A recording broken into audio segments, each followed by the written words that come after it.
only one outcome, such as flipping a coin. You can only get a heads or a tails. You can only get one thing returned to you. Rolling a dice. If you're looking for a 1, that's a simple event. If you're looking for a number less than 3, you can get a 1 or a 2. That has 2 possible outcomes to satisfy your probability. That's not a simple event.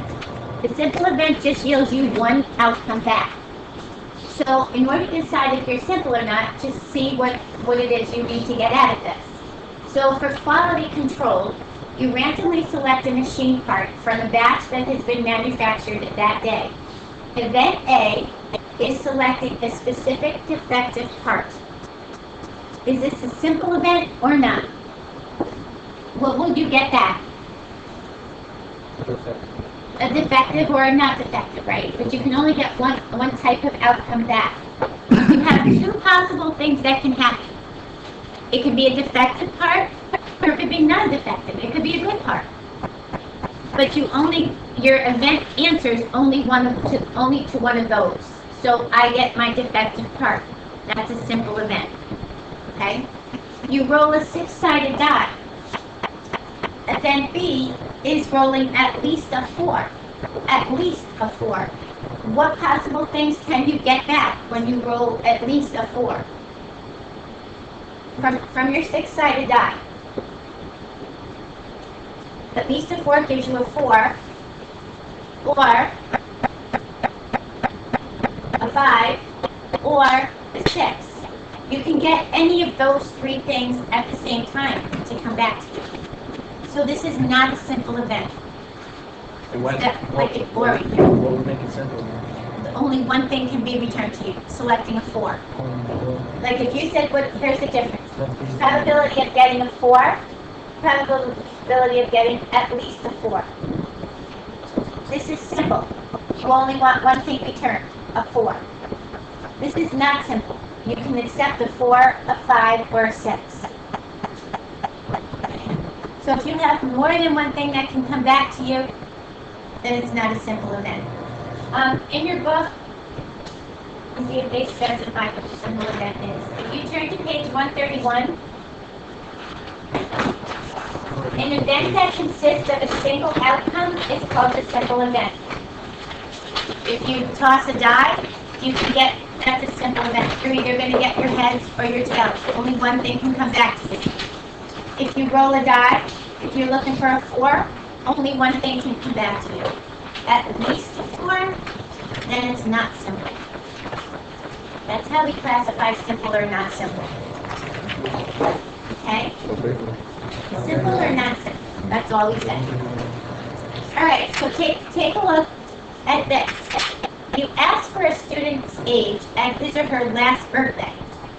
Decide if this is a simple event or not.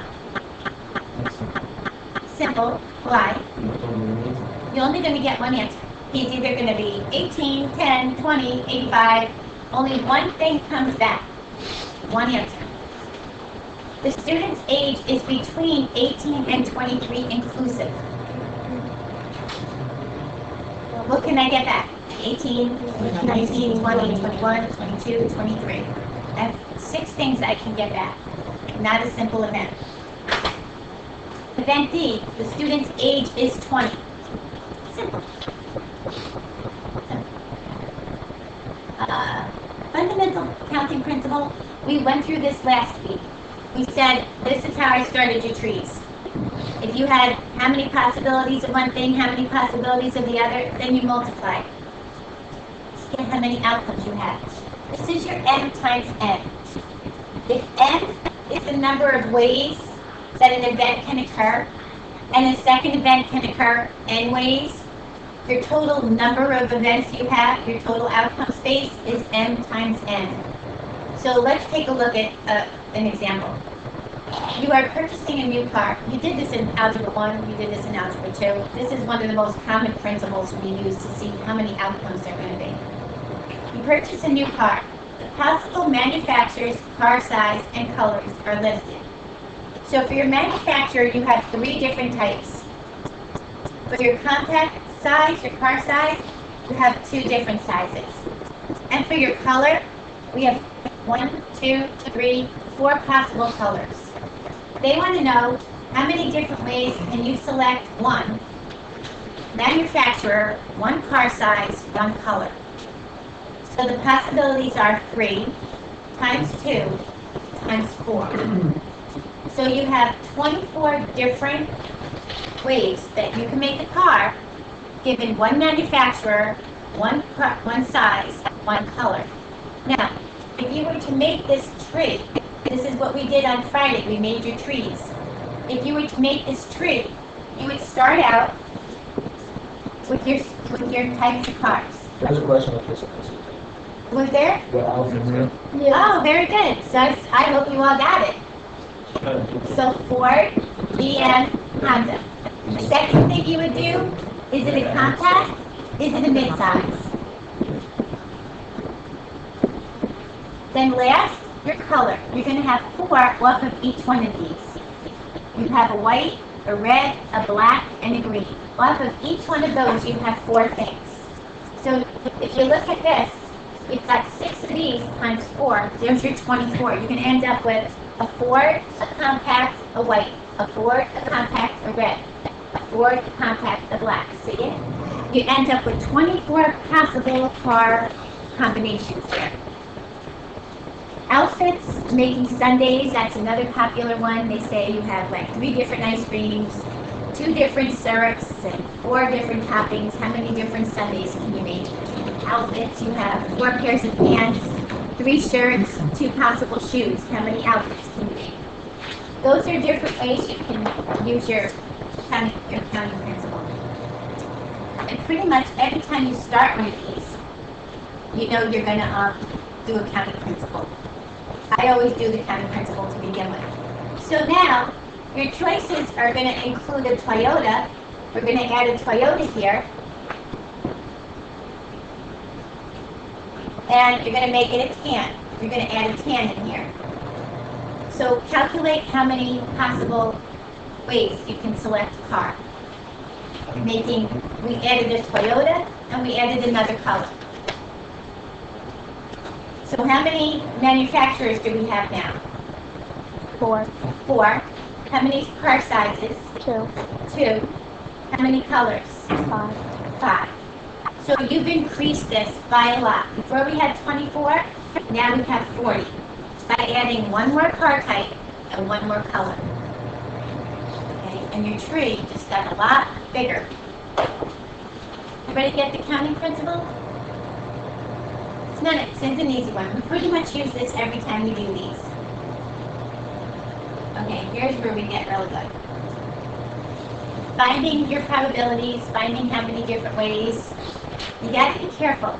When they ask you how many ways, they're asking for a number, a large number, a whole number. When they're asking for the probability, they're asking for your part over whole. It's going to be a fraction or a decimal.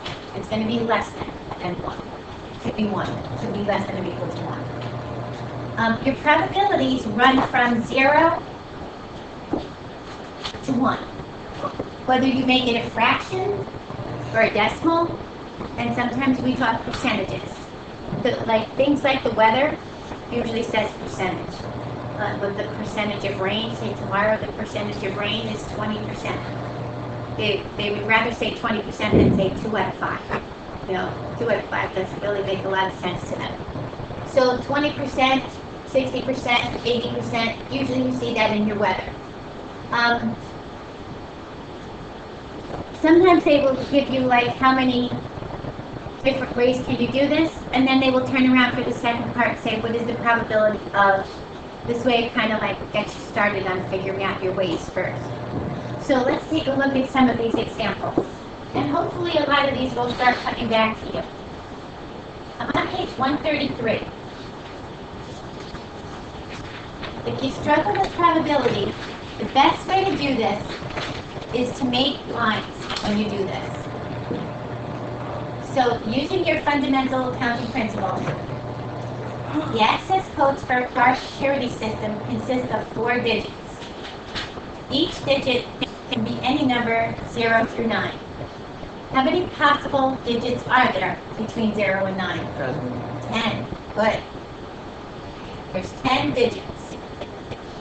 Now, since you're doing 4, start like this. 1, 2, 3, 4.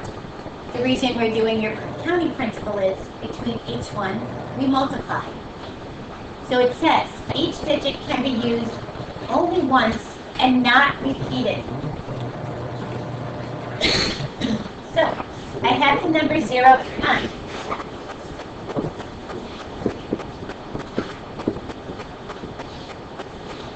I have 10 possible choices, and you cannot repeat your numbers. How many choices do I have for the first number to choose from? 10. So I choose a 0. How many choices are left? 9. I choose a 3. How many choices are left? 8. Then 1. And your counting principle says you multiply these. So you're going to start with how many lines you need, and you're going to worry about who's being repeated, who's not being repeated. And you multiply those.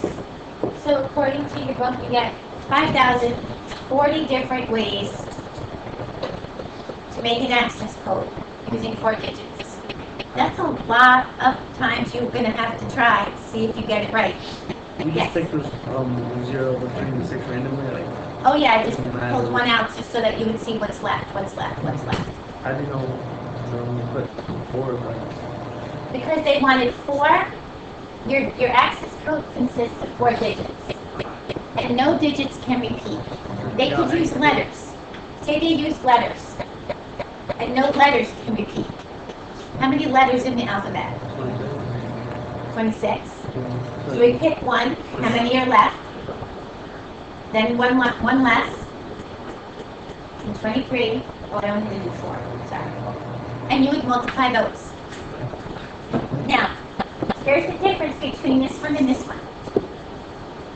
This says each digit can be repeated. So again, you have 4 digits. Doesn't matter if you made all zeros, all ones. Doesn't matter if you made 1100. They can be repeated. So how many choices do you have for the first spot? 10. They're independent of the other. Doesn't matter what you picked. How many choices for your second one? 10. Your third? 10. Your fourth? 10. So this is technically 10 to the 4th, or 1 and 4 zeros. So you have 10,000 ways to make a security code where any digit can be repeated. Okay? And sometimes they throw in, what if I want 2 letters and 4 digits, like the license plate? So you still lay out your positions. If I said I wanted 2 letters, I want to make a license plate. And 4 digits. And I'll repeat anything that any letter, any digit. You lay out your 6 digits. Easiest way to start. You say 2 are letters, 4 are digits. How many letters do we have to choose from? 26. And we can repeat. 26. How many digits do you have to choose from? 10. And we can repeat. The important thing to remember is there's your counting principle. You're multiplying in between. Now, from this, you can make any changes you want. Maybe you can't use the letter 0 because it's kind of like the number 0. So they don't want to see 0 out there. Maybe they don't want to see a 1, right? So if you're going to eliminate 2 letters, you eliminate it right here. You pick 24. It doesn't matter what I put on the second one, but it did matter what I put on the first one. As long as you have your basic lines, you can play with whatever criteria you want to. Say I couldn't repeat my digits. I'd start at 10, 9, 8, 7. But still start with your lines, because that's part of your counting principle. It makes it an easy way to go through that. Now, we're going to change this again. Each digit can be repeated. There's my 4 lines. Up here we had 10, 10, 10, right? Except the first one cannot be a 0 or a 1. So how many choices do you have for the first one? 8. How many choices for the second one? 10, 10, 10. So this is 1,000 times 8, 8,000 different ways. Now sometimes what happens is they don't want a 0, they don't want a 1. Sometimes they'll make a phone number and they'll eliminate 911 because that can't be a possible phone number. So they play with the criteria that you have. Lay out your mind and figure out each one. Just remember in between to multiply. Well, how does like everyone in the world have a different phone number? Well, because you're all They're different gonna hit a area point, codes. aren't they gonna hit? Oh. But how many exchange So they're gonna hit numbers? a point where it's just like you can't make any. Well, not really, because like how many different exchange numbers does say Newburgh have? They have 561, they have 562, 3, 4, 5, they have 878, they have, there's, every time they do that, they add another exchange in there for that area. So 863 is another exchange for that. There's like a zillion ones in there. It used to be like 567, 565, 563, 562. They've expanded those because there's more phones. I think cell phones will get you into more trouble than the local phones will, basically because less people are having phones, house phones, but more people are having cell phones. And cell phones don't go by like what area code you are. I mean, you can be 845, but you can get your cell phone anywhere. Yeah, mine's not on phone. It's a 914, yeah. It probably was purchased in like a Westchester area. It depends where it was purchased, and you know, like your 3-digit exchange could be 728, 764, could be any 86 something, 245. Mine's just you know. Right, but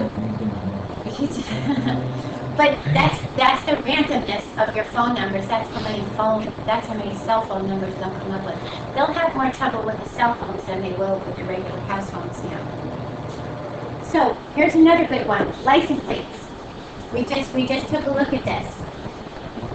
How many license plates can you make when your license plate consists of 6 out of 26 possible alphabet letters, which can be repeated? So you got 6 lines. You have 26 letters, and they can be repeated. This is the key. So how many choices? 26. Everybody has a 26 chance of making it. And you multiply. This is 26 to the 6th power. How about if I cannot repeat? 26, 25, 24, 24. 21. Do you remember permutations? Yeah. Remember permutations? 6 things taken, or 26 things taken 6 at a time? Actually bring us 4 permutations pretty soon when we set up your probabilities. Right now, this is how many ways this can be done. Okay, and permutations we will look at when we start looking at more probabilities. How about, we just did it cannot be repeated, right? Okay, how about 6 out of 26 letters? We need 6 again. Each of which can be repeated, but the first letter cannot be A, B, C, or D. So 22. Then what?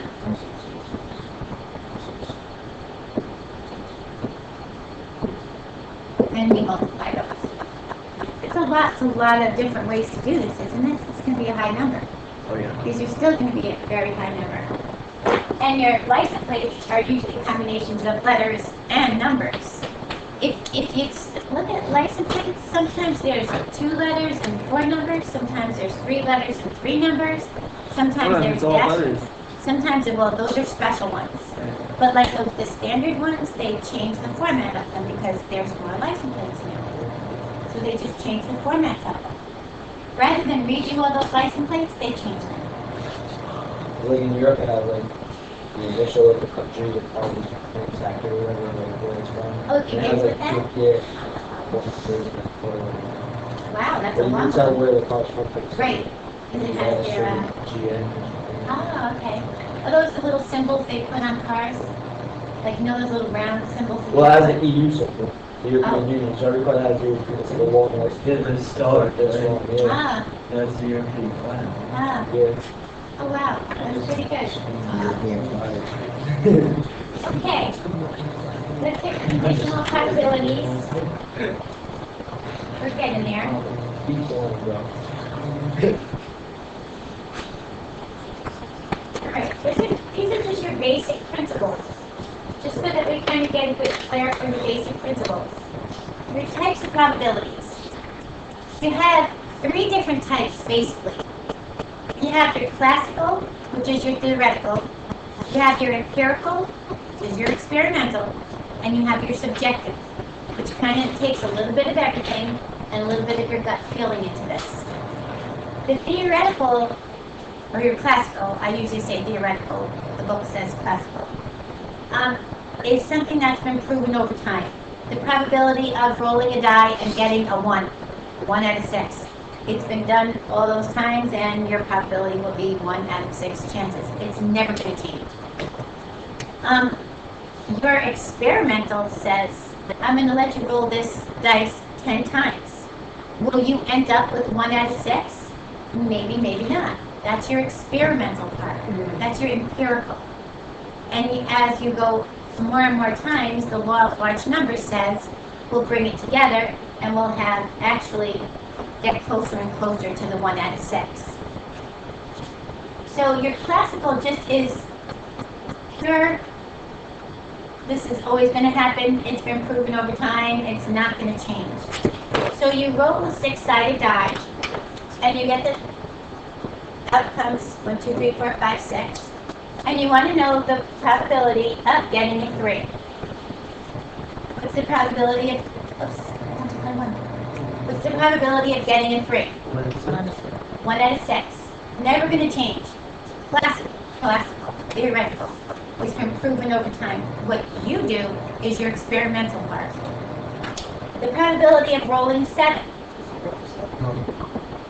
Do I have a 7? No. No. 0. This is the will never happen. This is the uncertain one. You have a certain and this will never happen. This is your impossible. This will never happen. Probability of rolling less than 7. 1. 6 out of 6. It will always come up one of those, right? 6 out of 6. 1. This is the certain case. This will always happen. What happens in between is your probabilities that don't fall in here. That's where they fall between 0 and 1. 0 being will never happen. 1 being will always happen. And your other probabilities fall in between. Okay? So this is your classical part. And rolling a number less than 5.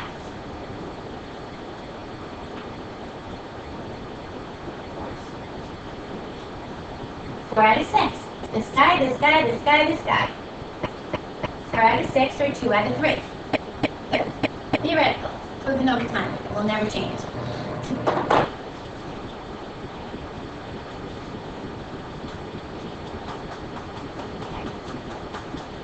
Cards. Everybody familiar with cards? Anybody not familiar with cards? Because I have a card deck, if you need it. I have a piece of paper with the cards printed out. Well, I get kids that have never played cards. Okay. So you select a card. How many cards in your standard deck? 52. How many suits? 4. Diamonds? Hearts? Clubs? Spades. How many cards in each suit? 13. Good. How many aces? 4. Good. Four of everything, right? What are your picture cards? Joker. Jack. Oh, Jacks, queens. Good. The jokers don't count in your decks. So, you select a card from a standard deck of cards. Look what they're asking. Find the probability of each. The probability of drawing a 9 of clubs. How many 9 of clubs are there in your deck? 1. So 1 out of 52. Now you can leave them as fractions or you can convert them to 3 decimal places. What is the probability of selecting a heart? 4 out of 13. 13 out of 52. 13 out of 52, or how many soups did you tell me there are? 4. 4, and hearts are one of them. These are equivalent.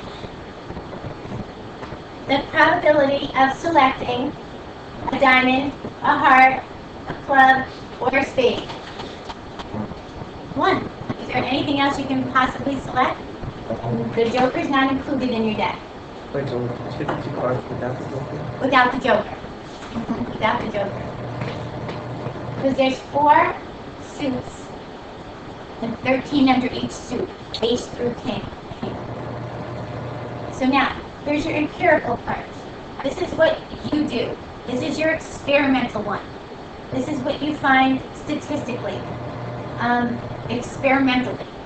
You pull the cards. It's not always going to be to pull a queen 1 out of 4 times. You may not pull a queen 1 out of 4 times. Over the long time, 4 out of 52 times, sorry. Over the long time, it'll work out 4 out of 52. But the more and more times you do this, it will get closer to your theoretical. But your empirical is what you do. And your subjective is your based on your intuition. A lot of weather reports are subjective. That's why you find one weather station, like when our snowstorms are predicted, and everybody's saying, oh, they're predicting like 10 to 12 inches. We'll never have school tomorrow. And did we come to school tomorrow? Yes, we did. My weather report's a lot. Who do you listen to? I'm the weatherman. Oh, you're the weatherman. Oh, okay. You don't see my stuff? Where do you get your information from? I can't give away my sources. You can't give away your sources. Do you guys use this weather? This is a tower and antenna to get any weather things off of this? No? I didn't know if that was used over here. But, so sometimes, when you're getting a snowstorm, there's one guy I always watch, Lonnie. I watch Lonnie, I forget his last name. And if Lonnie has his sleeves rolled up, it's going to be a big storm. Because he's like working real hard, he's constantly following his model. And he'll tell you which model he follows. And there's another girl, Linda Church. She follows completely different models than Linda Church. She follows different models than Lonnie does. Now this is for real. This is true. So when we're getting a snowstorm, I always listen to Lonnie's weather reports because for some odd reason his intuition is a little more on target than her intuition. I find. I think he might be Channel 2. I'm not really sure. I always look around till I find him. But Linda Church is 5. But I find his intuition is better. He'll tell you what model he uses and why he chooses that model and where the other models have his weather moving out. And when he rolls up his sleeves, you know he's pretty much on target because he's working real hard to be as close as possible. So your weather people are always coming up with different models to use. But that's based on their intuition. Also, if I said to you, test tomorrow, and you say, oh, I'm going to get 100 on this test, I know everything possible. Is that theoretical, practical, or subjective? Theoretical. That's a lot. Subjective. That's your gut feeling that I know what I need to know, and I'm going to get 100 on this. I bet those will get them. Okay. We don't have any time. We're okay for a few minutes. So let's take a look at example 6. What about 60 minutes to Alright guys, let's get your examples. If you get through this, I won't give you any homework. Alright. Okay. A company is conducting an online survey of randomly selected individuals to determine how often they recycle. So far, 2,451 people have been surveyed, and their frequency distribution shows the results. What is the probability that the next person surveyed always recycles? This is how you use your probability for forecasting. You look at your frequency table, and our frequency table adds up to the 2,451 people we've already surveyed. Out of those people, 1,054 people said they always recycle. 613 said often recycle. 417 say sometimes, 196 say rarely, 171 say never. Now, often and sometimes is a tough one, just to show you. If you always recycle, you say always. If you never recycle, you say never. If I sometimes recycle, how do I know to say sometimes or often? You don't know, like, some pattern, it's just like here and there. Yeah, that's a tough one. I don't know if I would have put the often in there, but I want you to think of categories while we do these things. Rarely it almost kind of says, well, it's not as much as never. I do, but very rarely. But sometimes and often, be careful of those. Often means I do it more than sometimes in this I case. feel like often is kind of sometimes. It is kind of sometimes. So, Sometimes you're doing it, often. yes, you're right. So, you got to be careful how you set your chart up. So they want to know what is the probability that the very next person always recycles. This is when probability is used as a prediction because it should follow this pattern. So you take your always over your total. This is the probability over of that, again, always, over the total frequency that you can possibly get. Okay? Now, you can leave it in a reduced fraction, you can flip it to 3 decimals. Generally, go to 3 decimals, it's easier. Unless you're doing a lot of adding and stuff with your probabilities, then you want to keep them in fractions, and you don't want to reduce them until the very end. Okay? So using this chart, an insurance company determines that 1 in every, I guess we're not using it. How do we know if the next person is going to say? Well, What is actually probability? That's what probability does. It predicts, it forecasts. If everything is working the same way, after surveying 2,451 people, we found a pattern. Right. And we think that the next person will follow this pattern. I thought they were just asking. Well, that's What why is it? probability is used as a prediction tool. Like say you say you got 85 on every test you took so far. The probability that you'll get an 85 on your next test is probably a very strong probability, right? That's a prediction tool. Yeah. An insurance company determines that in every 100 claims, 4 are fraudulent.